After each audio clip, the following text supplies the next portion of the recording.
We're joined today by Alan Swain, who is running for Congress in North Carolina's 2nd Congressional District. May I call you Alan? Yes, please. Thank you very much for joining us. Thanks, Jazz. I appreciate you giving me this opportunity. Now, before we get into any specific policy stuff and the details of your upcoming election that I wanted to cover, for people who might be interested in maybe participating and helping out with your campaign who might not already know you, can you just give us a little thumbnail background? Sure. I'm a retired Army colonel. I did 26 years in uniform. Thank you for your service. Thank you. I served or commanded at all levels. I was fortunate enough to initially start as a field artilleryman and off to become an aviator. I flew Cobras, and then I finished up my career flying Apache helicopters. I guess the big thing I would tell you is I was fortunate enough to work at the Pentagon.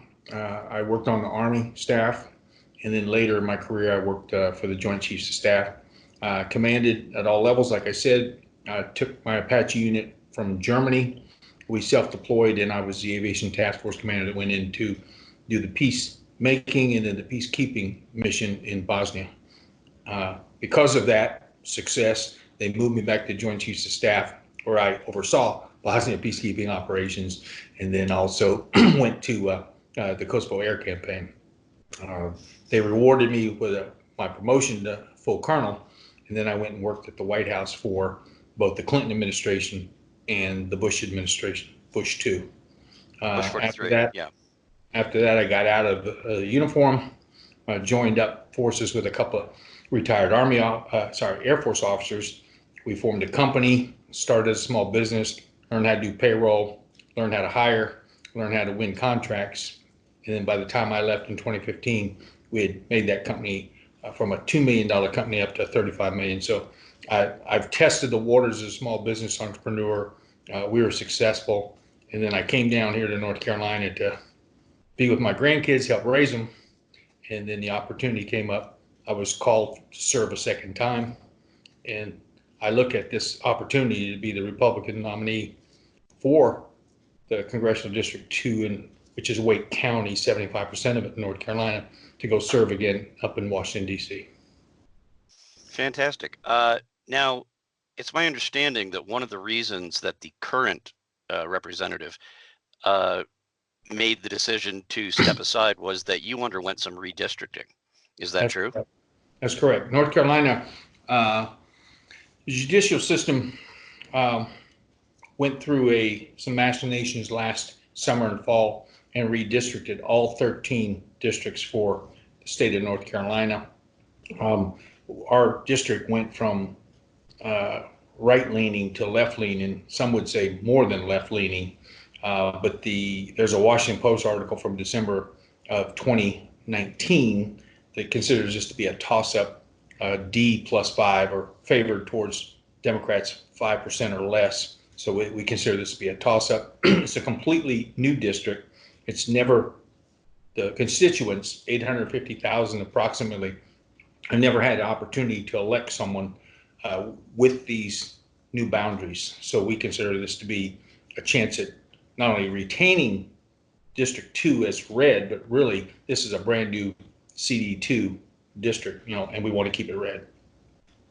Obviously. Where do you, I know everybody has different opinions. I don't want to prejudice you with any assumptions ahead of time, but the president tends to really get involved in everybody's races, not just his own. Where do you stand on how well President Trump has been doing, and have you been in contact with him about possible support for your campaign? Not with the president, but I am working closely with the Trump Victory team. They have a field director here in Wake County, and they have 6 field representatives. So, in fact, I met with one of them this morning. They're helping bring out the vote, Republican vote, and the independent vote come November with voter registration and door knocking and things of that nature. So we're trying to work in tandem with them. But, I'm running my campaign with my door knockers, volunteers, but they will assist because if you look at what is going to transpire come November, no matter who the Democrat nominee is for president, President Trump needs North Carolina. If you look at what happened in 2008 and 2012, when Senator McCain and Governor Romney were running, Trump has to win all their states, and we have a very strong feeling that he'll be able to pull that in 2020 because he carried them in 2016. But there are a couple of key battleground states, and that's Florida, Ohio, North Carolina, and some mixture of Pennsylvania or Pennsylvania, Michigan, Wisconsin, Michigan, yeah. and Iowa, yes, Minnesota too. So there's a mixture there, but we believe that the road to the White House or for a second term, it runs through North Carolina. My campaign slogan is "We're Wake Strong."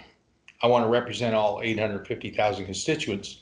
I'm a moderate conservative, but the key for me, I guess what I would tell you is Wake County has to be in the center of the state, and we put a heart in it. We say we're the heartbeat of North Carolina. How goes Wake County and Congressional District 2 goes the state of North Carolina and for President Trump. We have a tough governor race ahead of us, a tough Senate race, and a tough fight for the presidential race. But my race, Congressional District 2, is probably the linchpin, because for President Trump to win the state of North Carolina, he has to win big numbers in Wake County. So when a person is helping Alan Swain, they're helping President Trump. When a person's helping Donald Trump, they're helping Alan Swain. So it's a team effort, and that's why I work Understood. It's not just the state, though. Republicans across the board will tell you that, assuming, and it's certainly possible, that the president gets a second term, really need to get control of the House back. So there's a lot of seats that got lost in 2018, and having, North Carolina 2 go to the Democrats after it's been reliably Republican for quite a while, that's just eroding that possibility. So I hope, I personally wish you well. Well, I appreciate that, because taking control back of the House after seeing some of the theatrical temper tantrums by the current speaker, part of my campaign is to deny her the gavel in 2021 and make sure that we have control of the House, just like keeping the Senate and winning the White House. Because there's a lot of things that need to be done from a legislative standpoint that we're at a standstill at. All the things that they, quote, promised in 2018 to take control of the House, they have yet to do with Ms. Pelosi as a speaker. So my job is to deny her that gavel in 2021 and make sure that the Republicans have control of the House. Okay, so let's zero in a little bit. Obviously, you're going to be dealing with this with your future constituents and your opponent that you're going up against, who I was just reading about. You must do the polling on this. You already know. What are the highest priority issues for people in your specific district? Well, there's several. The state does not fare well in education. They continue to erode. The teachers union is very strong here in the state, yet they're denying pay raises to the teachers, which doesn't compute. It just doesn't compute. My wife, while not only a retired Army Lieutenant Colonel, she's also a retired teacher. So she understands how important it is.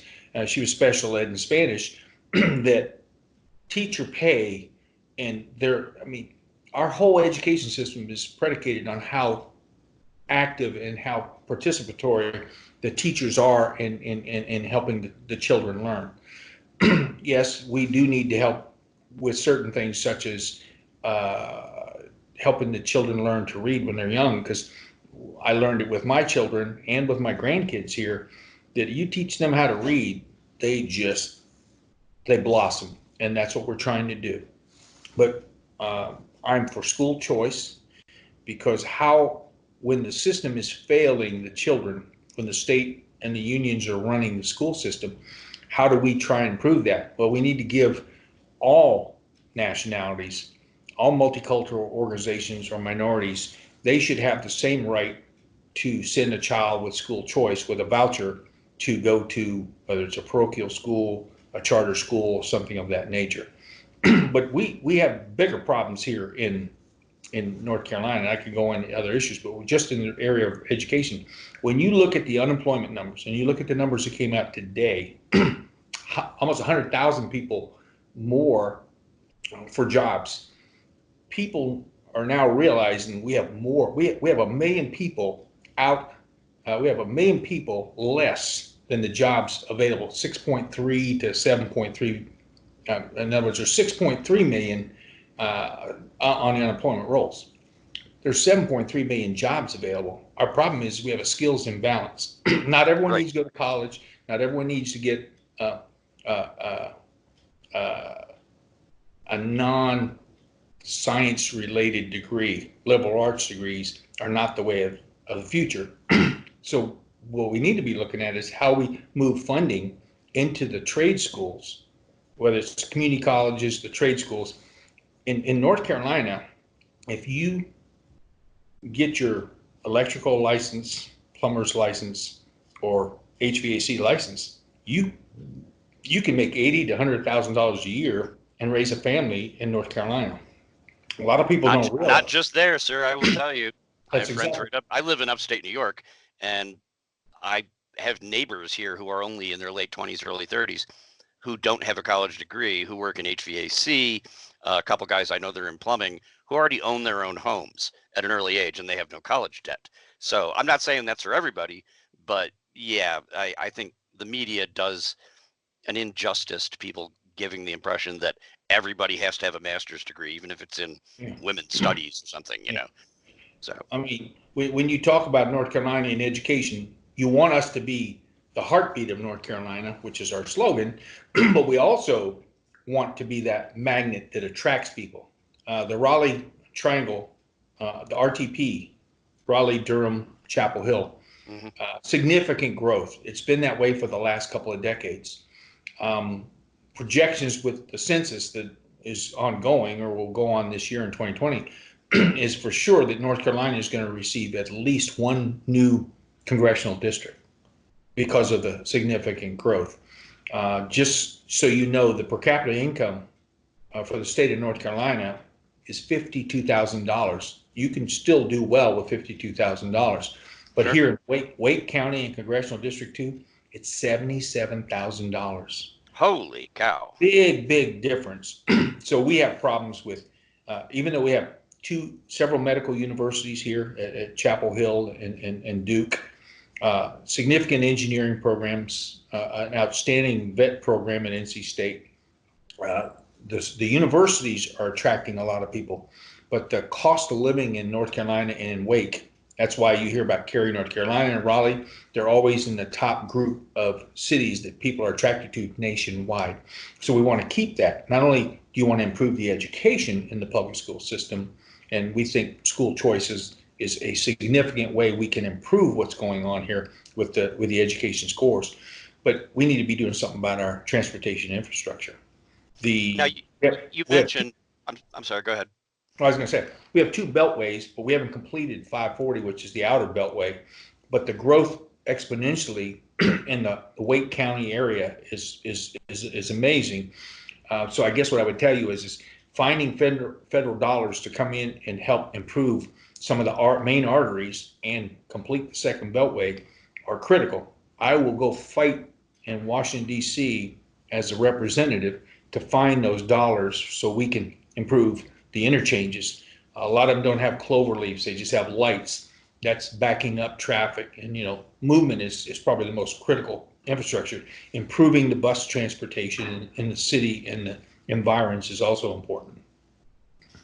Okay. Now you mentioned as part of that the disparity between how many job openings there are, how many available workers there are.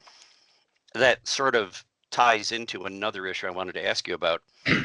There are those who say, well, this just shows a need for a lot more immigration. Where are you on the whole immigration picture in terms of how federal policy has been being handled in the current administration, and what, if anything, would you like to see change? Well, I guess I would tell you is I fully support the current policies of what we're doing with regard to immigration. The problem is we're not sitting down both sides, and that's the problem in DC. You know, they go to the corners and they're willing to meet in the middle and sometimes take half a loaf and move our country, our nation in the right direction. Statistics say 12, 14 million illegal immigrants. There was an Ivy League study from last year that said upwards of 22 to 29 million. So let's just pick a number there, 20 million illegals. How you solve that and moving forward, look at the initiatives or policies President Trump has tried to do. The left has always been, or the Democrats have always said they want some kind of a fence or a wall. They've put annually into the federal budget money until it became a key issue and platform issue to fix under President Trump in 2016 on his election platform and what he's tried to do since. So it's almost an anti-Trump, not and more of a movement towards open borders rather than trying to secure. If we didn't learn lessons from 9/11, 9/11, then we have problems. In other words, 9/11 is probably when we had bipartisan support in the Congress to try and secure our borders. Well, that's kind of gone by the wayside, and there's no initiative in the middle to try and make a difference. So when you look at all these immigrants and you take a look at, well, how do we solve the ones that are living in the shadows? The Democrats want open borders. They're advocating sanctuary cities, and they're fighting the law in every instance. Initiatives by President Trump, and you hear him talking about them, and it's almost like he's waiting to see what happens, what gets the Democrats riled up. But we need to be doing something about the visa overstays. We have significant visa overstays, whether they're students, whether they're people coming here for vacation, and they just move right into the shadows and we can't find them. If you go to China, well, you get imprisoned for a visa overstay. In Iran, you can be shot by law. What do we do here in the U.S.? We offer them federal assistance, potentially letting them pay for some of their college. We offer medical health. We do driver's licenses, yeah. Yeah, so it just goes on and on. So visa overstays is one thing. Another thing is we need to go from the chain migration policy where a illegal immigrant becomes a U.S. citizen, and then he can bring in his immediate family, which would be natural, his parents, then the uncles, the aunts, and 60 to 70% of the 1.18 million people we allow to come in here to become legal immigrants, 60+% are based on chain migration. So we're not even bringing in, we're just bringing in family friends of a family friend, and it never ends. So what President Trump is asking for is we need to be moving to a merit-based system. If we have job openings and we need certain key skills, what he's saying is yes, you have to allow certain immigrants to come into the U.S., but let's do it merit-based. We're not the only ones that are advocating this. That's a policy in Canada, that's a policy in Australia, and several other Western European countries. It's about to be the policy in Great Britain now that they're going through Brexit, because they just moved to a merit-based point system for whether or not you can come in. That's the part I actually wanted to hear about, because I hope we all agree that illegal immigration is bad and you're not supposed to break the law that way. But with legal immigrants, yeah, the president has looked at that merit-based thing, and it sounds like that's something you agree with. More people with STEM skills or even trade skills, that can come in and take some of these jobs. Yeah, legally. But then we also need to do away with the visa lottery. That's just a random pull a name out of a hat type thing in these countries. And we also need to do away with a quota system. A lot of people don't realize that we say we want so many people. There's a limit annually that you can take out of each country. We shouldn't do it that. We should go back to what we said about merit-based versus chain migration, and allow us to bring in the skill sets that we need. Sure, there ought to be some balance between the countries we're pulling these skills from, but we should not cap it and say, oh, we're done with England, we're done with Scandinavia or Sweden, let's move to Syria or something. What I'm trying to say is let's find the skills that we think we need. And everyone's saying, well, if you don't randomly let people just show up. How are you going to find the next guy like Elon Musk or something like that? Those people that have met the skill sets will be allowed to come in here, so they're going to be able to help our country that much faster. And yes, they'll get to bring in their families and things of that nature. So you look at that. Now, the president has also harped on or promoted looking at the birth citizenship. You look at what's going on the West Coast and the East Coast with regard to a lot of the Chinese birth tourism. Yeah. Birth tourism coming in here. And every once in a while you hear about a crackdown on a different operation. You get the same problem not only with the Chinese, but the Russians are doing it also.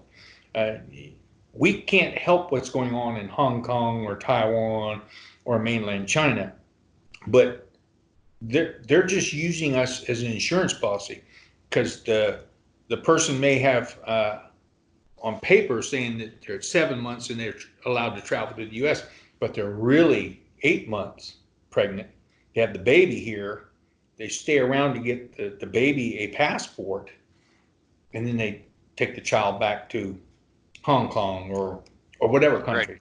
Right. And that birth tourism, when you think about it, that's why you got to do away with the chain migration too, because that's their ticket out of their mess that they've got over there. If they have a mess or something political turmoil, then the parents, if the child is old enough, can sponsor the parents under chain migration. So it's a get out of your political turmoil in your country by doing this. And that's what's happening in several of these countries. So we need to take a hard look at how we manage the birth citizenship. Some people say, oh, he's attacking the 14th Amendment. No, what he's looking at is to try and shut down the birth tourism. And then I guess Absolutely. The last thing I would talk about, and all the things we've been discussing on immigration, is we need a secure border. The cartels are going to figure out how to solve the new fence that's going in. We're at 130, 150 miles of the 439 miles, I think the president said today. Yeah. His goal is to hit 400 to 500. He's requested a total funding over the last couple of years, and what he's projecting into next year, upwards of $20 billion. That $20 billion, they believe, can build 1,000 miles. Now, I need to give him a second term to continue the growth and the build along the fence. That fence is saving lives, because a lot of the cartels get people into the deserts of New Mexico and Arizona, and they leave the people to die. Mm-hmm. And so we will save lives just by virtue of putting up the fence. Now we can channel everyone to the ports of entry, and at the ports of entry, guess what's happening? We're still apprehending illegals, which that's the way they're going to try and bring them across. And two, seizures of heroin and methamphetamine are skyrocketing right now, because we've now channeled them. They can't take it across the open desert. And don't get me wrong, we still have opens, okay? But 25% of our, 90% of the heroin and methamphetamine is coming across the southern border. So the sooner we can close it off, the sooner we can have it channeled, or they're going to find a different route. Some people say it's going to come in by boat. Some people say it's going to come other initiatives. But the key is force them to rethink how they're going to do this. They're going to dig more tunnels. We know that. Sure. We're paying for technology not only for above ground sensors, but we need in-ground sensors to detect when they are doing those types of things. They're still going to try and figure out how they can get the drugs into the U.S. But if we can stop that, we reduce what's going on here just in North Carolina. Our crime is rising with the growth of people, significant increase in immigrants. So we have a problem. How we solve that is backing and find funding to help out law enforcement, first responders here in the Raleigh area. I say Raleigh, Wake, Congressional District 2. The estimates, and they're a couple years old, are about 400,000 illegals live in the state of North Carolina. Now that's probably in the top 10, but California and Texas and New York, New Jersey, and Illinois have the largest populations, sure, at least what's been recorded. And that's because sanctuary states, sanctuary Hmm. cities and denying CBP and ICE access using the federal detainers. But when you look at it, you're now starting to show some security along the border.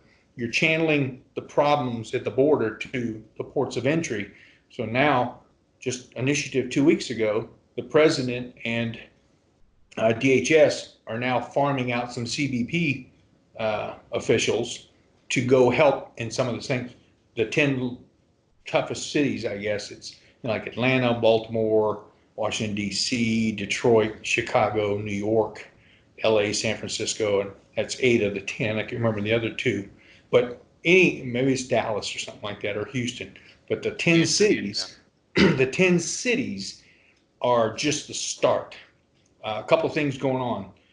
Catch and release has kind of been killed to a point. We're moving all the people seeking asylum down into Mexico to wait their hearings. Because under the catch and release program, if 1 out of 10 showed up, it was considered a success because they've just gone into the shadows and that's where they're living. But enforcement and the denial of federal funds in sanctuary cities, which is just a recent occurrence with us being able to deny at the federal level funding to a lot of the states and cities that declare themselves to be sanctuary cities because they're not cooperating with ICE and CBP on the federal detainers and things like that. DOJ is going after them. Now they have this latest appellate court decision, which is going to help in denying that money. And I promise you, things will start changing. It's taken a while for us to use the law as written, immigration law as written, to force the cities to comply with federal law because, it's the classic, well, you're our federal government, but we have a state law that supersedes it. Well, that's not the case when it comes to immigration. It's done at the federal level, and that's where the president is using federal law signed and legislated, and the bills are passed by the Congress and enacted by Congress, and he's just had a hard time because of some of the problems in the judicial process to try and force the use of the federal laws and to win in the federal courts. Absolutely. I can't keep you all day, but there's one more topic I want to hit just briefly before we go. And this is something that touches families all across the country. I'm sure that includes people in your district. We're in the midst of a dicey set of negotiations with the Taliban in Afghanistan. And we are currently talking about a peace deal, for lack of a better term, and maybe pulling all the troops out as soon as, well, like 3,000 of them in the next month, possibly, and everybody maybe early next year. Where are you on this? That's a pretty tough situation because recent history said that when we pulled out of Iraq, all we did was create ISIS. We know that the 9/11 uh, uh, attack was originated out of Afghanistan. That's a big reason why we went in there. If we don't set ourselves up, and now I do question whether or not the Afghan government can stand of their own accord. You and The me both. Taliban, the Taliban is eventually going to take over. The question is can they come up with a deal where we are able to still monitor what's going on over there? Now, how much of a pullback and how quickly? I don't agree with timetables. I think it should be based on the conditions on the ground. That's the first thing I would say. So anytime you put an arbitrary timetable out there, they're just going to wait the 14 months and a day, and then things are going to go to heck real fast. That's probably what is going to occur. But the key is these next couple of months under the signed agreement, what will the Taliban do and the Afghan government to try and create a more peaceful environment to see where they might be able to cohabitate. Now, how long that's going to last, I don't know. But should we as Americans continue to prop up a government that has not been willing to figure out how to run their own country? And should we be sacrificing any more of our young men and women for that case? Now, I do think we need to do this wisely, but I think we've got at least got the right team in place between Secretary of Defense and Secretary of State trying to negotiate what's best for the country. I just don't want a quick pullout. I believe that we need to do this and look at the long-term implications. But I guess in the end, would I like all the troops to come home? Yes, I would. Being a retired military officer, yes, I know what it's like when you're put out there and it appears that people don't care about you. They do care. It's just that there's enough going on in this country that, like you're not front page news unless unless there's a bombing or something of that nature. So I guess I would tell you I support what the initiative. Now the proof's going to be in the pudding on how well it works itself out. My belief is that neither side, the Afghan government or the Taliban, are going to completely agree with what was in the signed agreement from a week and a half ago. So the real story is going to come is how Pompeo and the Secretary of Defense are able to negotiate and figure out what we're going to do forward. But I fully support bringing home the troops. I really do. I think it's time we do those. I mean, our legacy, we're coming up on 23.5 trillion in deficit. It's continuing to grow. I'm all for strong defense, but I think we have to buy the defense we can afford. And right now, we're spending more money than when the Democrats fight saying they support defense, but they want an equal amount of domestic entitlements. You can't have that. So sometimes we're going to have to compromise as Republicans, but meet the people halfway and figure out what half a loaf means and move the country in the right direction. So when it comes to this peace deal, I hope the best for them. I have a lot of skepticism as to whether or not both sides are really going to agree to it. And do I support us moving our troops out? Yes, I do, but I think it needs to be done not on a timetable, but based on the conditions on the ground. All right. Thank you. Like I said, I'm not going to keep you all day. We covered some of the most important topics. In case there are people out there, and I'm guessing after this interview there might be, who are now interested in your campaign, want to get in touch, might want to help in one way or another, how can they do that? Probably the easiest way to do it, we're on Facebook, we're on Instagram, we're on Twitter, but the website is www.swainforcongress.com. Again, Alan Swain, Congressional District 2, www.swainforcongress.com. And at Facebook, our page is at Swain for FOR Congress. Pretty easy to find. You just type it into Google and it'll take you to the website, or it can take you to the Facebook page. But we're looking for volunteers. I can't do this without people's support that have conservative values, want to make a difference. North Carolina is going to be the point man, and Wake County is at the tip of the spear when it comes to keeping this state red and keeping President Trump in office, maintaining control of the Senate, but also taking that gavel away from Pelosi. And you need Alan Swain to get elected to be that firewall. I want to be the firewall to deny the Democrats control of the House. So I ask for your support, I ask for your volunteerism, and I ask for your donations. So anything you can do to help, I appreciate. Fantastic. I wish you the very best of luck, sir, and thank you for taking time to join us today. Thank you very much.